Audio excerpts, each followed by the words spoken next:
এখন দাঁড়িয়ে আছি শিলিগুড়ি তেনজিং নোরগে বাস স্ট্যান্ডে। এখান থেকে বিভিন্ন জায়গার বাস যায়, দার্জিলিং, কোচবিহার, দিনহাটা, জলপাইগুড়ি, কালিম্পং, সব ধরনের জায়গার বাস পাওয়া যায়। একমাত্র কালিম্পংয়ের রুটের যে বাসগুলো সেগুলো কিন্তু প্রাইভেট পাওয়া যায়, বাকি সব গভর্নমেন্ট বাস। এই যে টিকিট কেটে নিলাম দার্জিলিংয়ের, 210 টাকা দুজনে। তো এখন দার্জিলিং যাব। বেসিক্যালি দার্জিলিং যাবো না, কারণ মাঝপথে নেমে পড়বো, কিন্তু এটা দার্জিলিংয়ের ভাড়া 210 টাকা দুজনের, মানে 105 টাকা করে। তো এবার তোমাদের অভিজ্ঞতা শেয়ার করবো যে কিরকম বাসের ডিস্ট্রিবিউশন আছে আর কি কি রুলস অ্যান্ড রেগুলেশনস আছে সেটাও একটু বলে দিই। যারা এখান থেকে দার্জিলিং যাওয়ার স্পেসিফিক্যালি বাসগুলো আছে, সেই বাসগুলো কিন্তু বড় বড় ট্রলি প্লাস হচ্ছে তোমার ভারী ভারী যে সমস্ত ব্যাগ ট্যাগ হয় সেগুলো কিন্তু নিয়ে যাওয়া যায় না, কেননা এটা টোটালি লোকাল যারা পিপল আছে তাদের জন্য বাসগুলো। তো যদি এখন লোকাল পিপলের বদলে নর্মাল যারা বড় বড় ভারী ভারী ব্যাগ নিয়ে যাবে তারা যেতে শুরু করে, তাহলে তো তারা যেতে পারবে না। আর সেই কারণে এখানে বড় ব্যাগ রাখার কোনো ব্যবস্থা নেই। আর যেহেতু পুরো পাহাড়ে উঠবে, অবভিয়াসলি ওজনটা বেশি হবে। তো এটা মাথায় রেখো, যারা বাসে করে যাবে তারা কিন্তু বড় বড় ট্রলি আনলে হবে না, তাহলে রাখার খুব সমস্যা, রাখার কোনো জায়গা নেই। আমাদের অনেকেরই হঠাৎ হঠাৎ করে মন কেমন করে পাহাড় দেখার জন্য, কিন্তু কি করা যাবে? সমতলের লোকেরা যদি পাহাড়ে যেতে হয় তাহলে খরচটা অনেকটাই বেশি পড়ে। তাই যারা কম খরচে বাজেটে পৌঁছে যেতে চাও পাহাড়ে, তাদের জন্য এই ব্লগ। সাধ্যের মধ্যে কিভাবে খরচ রাখবে এবং কি উপায়ে প্ল্যান করলে অনেক সস্তায় পৌঁছে যাবে পাহাড়ে, সেটা জানতে গেলে ভিডিওটির শেষ অবধি দেখতে হবে। বিশেষ করে সোলো ট্রাভেলারদের জন্য ভীষণভাবে রেকমেন্ডেড। তাই দেরি না করে এসো চটপট জেনে নি সস্তায় পাহাড় পৌঁছানোর উপায়।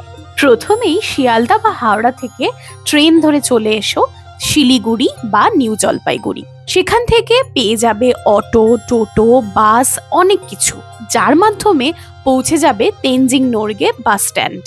এই বাস স্ট্যান্ডটি শিলিগুড়ি স্টেশনের একদম কাছে, কিন্তু নিউ জলপাইগুড়ি থেকে আসতে প্রায় আধ ঘন্টা সময় লাগে। তাই যারা এনজেপির টিকিট কাটবে তারা অবশ্যই একটা অটো বা টোটো বা বাস নিয়ে নিও শিলিগুড়িতে পৌঁছানোর জন্য। এখান থেকে বিভিন্ন জায়গার যাওয়ার বাস পাবে। সে তোমরা পাহাড়ে যেতে পারো অথবা ডুয়ার্স অঞ্চলে যেতে পারো। তাছাড়াও যাওয়ার ব্যবস্থা আছে কোচবিহারেরও। বিভিন্ন সময় বিভিন্ন ধরনের বাস এখান থেকে ছাড়ে। যেহেতু গভর্নমেন্ট পরিচালিত বাস, তাই অবশ্যই রেটটাও যথেষ্ট সস্তা। এখান থেকে দার্জিলিং যাওয়ার ভাড়া মাত্র 105 টাকা করে পার হেড। তোমরা যদি চাও যে তোমরা কার্শিয়াং নামবে, সেক্ষেত্রে 5 থেকে 10 টাকা কম হবে। এছাড়া কলকাতায় যাওয়ার বাসও এখান থেকে পাবে, যেটা রাত্রিবেলা 8টার সময় কলকাতা থেকে ছাড়ে এবং শিলিগুড়ি থেকে ছাড়ে রাত্রিবেলা 7:30টা। মোটামুটি বাসটি পৌঁছাতে সময় লাগে 13 থেকে 14 ঘন্টা। তাই সেই মতোই তোমরা হিসাব করে বেরোতে পারবে। কোচবিহারের বাস তো প্রচুর পরিমাণে আছে, তাই কোনো রকম কোনো অসুবিধা নেই। তবে দার্জিলিং এর বাসের টিকিট কাটার ক্ষেত্রে যখন আমি টিকিট কেটে গিয়েছিলাম, তখন দেখতে পেয়েছিলাম একজন ব্যক্তি 4টের বেশি টিকিট একবারে কাটতে পারবে না। যারা সোলো ট্রাভেলার তাদের জন্য তো অত্যন্ত কস্ট এফেক্টিভ। আর মাথায় রেখো, বড় বড় সুটকেস বা ট্রলি কিন্তু এখানে নেবে না ওরা। ঠিক এই জায়গাতেই পরপর লাইন দিয়ে বাসগুলো দাঁড়িয়ে থাকে। এইখানে থাকে আলিপুর যাওয়ার বাস এবং সামনের দিকে থাকে দার্জিলিং যাওয়ার বাস। দার্জিলিং যাওয়ার বাসগুলি এলেই সেখানকার যারা কন্ডাক্টর আছেন তারা চলে আসেন টিকিট অ্যালট করার জন্য এবং ফার্স্ট কাম ফার্স্ট সার্ভ বেসিসে টিকিটগুলি অ্যালট করা হয়। এটি হচ্ছে কোচবিহার যাওয়ার বাসের টিকিট কাউন্টার এবং এসবিএসটিসি বাসেরও টিকিট কাউন্টার তোমরা এখানেই পেয়ে যাবে। তাই কোনো রকম কোনো হ্যারাসমেন্ট ছাড়াই আরামসে অত্যন্ত রিজনেবল রেটে তোমরা পৌঁছে যেতে পারবে পাহাড় অথবা ডুয়ার্সের বিভিন্ন অঞ্চল, যেখানে হয়তো শেয়ার গাড়িতে যেতে গেলে কিছু না হলেও 300 থেকে 350 টাকা পার হেড ভাড়া দিতে হয়। এবং সবচেয়ে বড় কথা, শেয়ার গাড়িতে বসারও কিন্তু জায়গা বেশ শর্টেজ থাকে। আর বাসে একজন হেলদি লোকের পক্ষে কোনো অসুবিধাই হবে না, আরামসে পৌঁছে যেতে পারবে। তোমরা যারা পিক সিজনে হঠাৎ করে পাহাড়ে যাওয়ার প্ল্যান বানাও, তারা কিন্তু এই উপায়টা অবলম্বন করতে পারো। তার জন্য আগে থেকে সিট রিজার্ভ করার প্রয়োজন নেই। বলে রাখি, সকাল 7টা আর সকাল 8টার বাসটাই একমাত্র অনলাইনে টিকিট পাবে। উঠে পড়লাম বাসে, বাস ছাড়বে 10টার সময়। দেখা যাক কিরকম জার্নিটা হয়। ওই সামনের দিকে ড্রাইভারে বসার, যেটা বলছিলাম তোমাদের লাগেজ রাখার কিন্তু ব্যবস্থা নেই, লাগেজ সম্পূর্ণ কোলে করে যেতে হবে। আর লেগ স্পেসটা মোটামুটি ঠিকঠাকই আছে, হয়ে যাবে, মোটামুটি হেলদি চেহারা হলেও হয়ে যাবে, সমস্যা নেই। বাসে বেশ ভিড় ছিল, তাই যারা মোটামুটি টাইমের মধ্যে দার্জিলিং বা কার্শিয়াং পৌঁছাতে চাইছো সেক্ষেত্রে কিন্তু একটু আগে থেকে টিকিট কাটতে হবে। পিক সিজন হলে একটু বেশিক্ষণ সময় লাগবে, আর নর্মাল সিজন হলে 15 থেকে 20 মিনিটের মধ্যে তোমরা টিকিট হাতে পেয়ে যাবে। একদম টাইমে ছেড়ে দিল বাস। রাস্তার ধারে টয় ট্রেনের লাইন দেখতে দেখতে অনুভব হলো, হ্যাঁ ফাইনালি পাহাড়ে যাচ্ছি। মধ্যবিত্তের সাধ্যের মধ্যে পাহাড়ে যাওয়া এখন খুবই সহজ।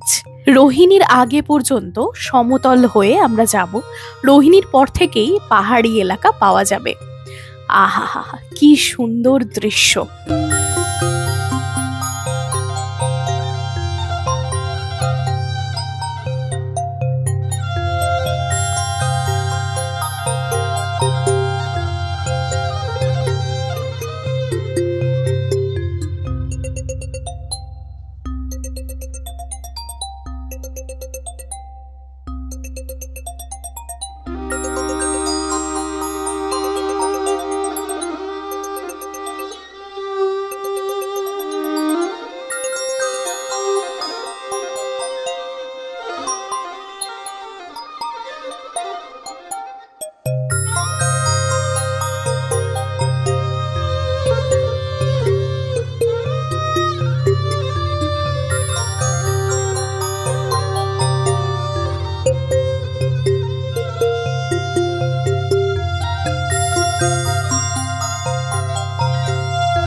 ঠিক এই টোলগেটটা পেরিয়েই শুরু হবে পাহাড়ের জায়গা। মাত্র 105 টাকা ভাড়া দিয়ে শিলিগুড়ি থেকে সোজা পৌঁছে যাব দার্জিলিংয়ে।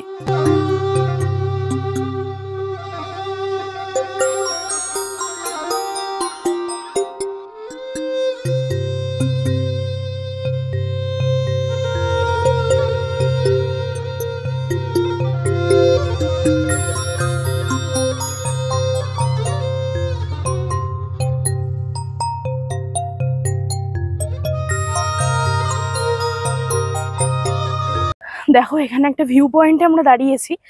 বাসটা বেসিক্যালি ওই সাইডটা আছে, এখানে একটা মাঝখানে স্টপ দেয়। দারুণ সুন্দর ভিউ পয়েন্ট, রোহিণীর জাস্ট পরেই তোমাদের জায়গাটা দেখাচ্ছি ব্যাক ক্যামেরাতে। আর এখানে এই যে শিবের মূর্তিটা আছে, এখানে একটু উপরে উঠে আসলেই দেখা যাবে। আর এখানে একটা চা বিস্কিট খাওয়ার জায়গা আছে, হালকা স্ন্যাক্স খেয়ে নিতে পারো। একটু উঠেছি তো সিঁড়ি দিয়ে, তাই একটু হাঁপিয়ে যাচ্ছি। তো চলো তোমাদের ভিউ পয়েন্টটা দেখাই।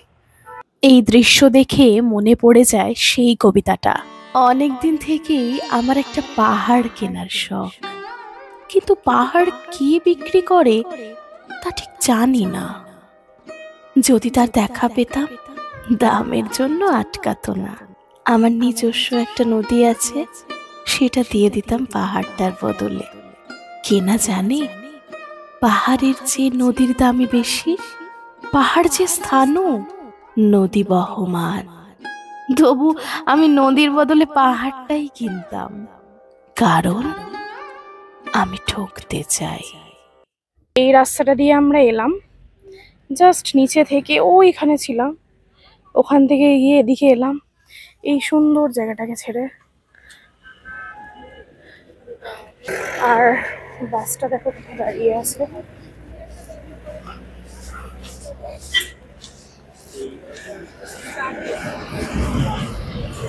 বাসটা দাঁড়িয়ে আছে এই জায়গাটা, আর এখানটা তোমরা বাদিকে সব স্ন্যাক্সের ব্যবস্থা আছে। প্রায় 20 মিনিটের জন্য বাসটি দাঁড়িয়েছিল, তাই ওখানে টুকটাক খাওয়া দাওয়া করে নিতে পারো। আর সাথে সুন্দর পাহাড় উপভোগ করতে করতে মায়াবী রাজ্যে ভেসে যেতে পারো। শিলিগুড়ি থেকে দার্জিলিং পৌঁছাতে টোটাল সময় লেগেছিল 3.5 ঘন্টা। এটি নির্ভর করবে রাস্তায় জ্যামের ওপর। যদি জ্যাম খুব একটা না থাকে তাহলে 3 ঘন্টার মধ্যে পৌঁছে যেতে পারবে। তবে অবশ্যই হাতে সময় রেখে চলা সবচেয়ে বুদ্ধিমানের কাজ। আমি অনেক জায়গায় সোলো ট্রাভেল করি, তাই অ্যাজ এ সোলো ট্রাভেলার যখন বিভিন্ন জায়গায় যেতে হয় এই গাড়ির কস্টিং প্রচুর পড়ে যায়। সেক্ষেত্রে পাবলিক ট্রান্সপোর্ট ব্যবহার করাটা ভীষণভাবে দরকার হয়ে পড়ে। তাই যারা এইভাবে নিজেদের বাজেটটাকে মোটামুটি কন্ট্রোলে রাখতে চাও সেক্ষেত্রে তাদের জন্য ভীষণ রেকমেন্ডেড অপশন। আর যাদের বাজেট বেশি তারা অবশ্যই বেটার অপশনে যাবে। তোমাদের সাথে আমার এই পাহাড় যাওয়ার অভিজ্ঞতা বাই বাস শেয়ার করলাম। আমি বলবো শেয়ার গাড়ির তুলনায় অনেক ভালো বাসে যাওয়া। তাই যারা ভাবছো কি জানি বাসে কিরকম ট্রাভেল হতে পারে, বাসে কতটা জার্নি হতে পারে, বাসে কতটা প্রবলেম হতে পারে, তারা একটুও ভয় পেও না। জাস্ট চোখ কান বন্ধ করে একবারের জন্য এক্সপিরিয়েন্স করো এই bus journey from Siliguri to Darjeeling. এরকম বাজেটে অভিজ্ঞতার কথা আরো কিছু জানতে চাইলে অবশ্যই কমেন্টে জানিও। আর ভিডিওটা ভালো লাগলে লাইক এন্ড সাবস্ক্রাইব করতে ভুলো না কিন্তু। আজ চললাম, টাটা।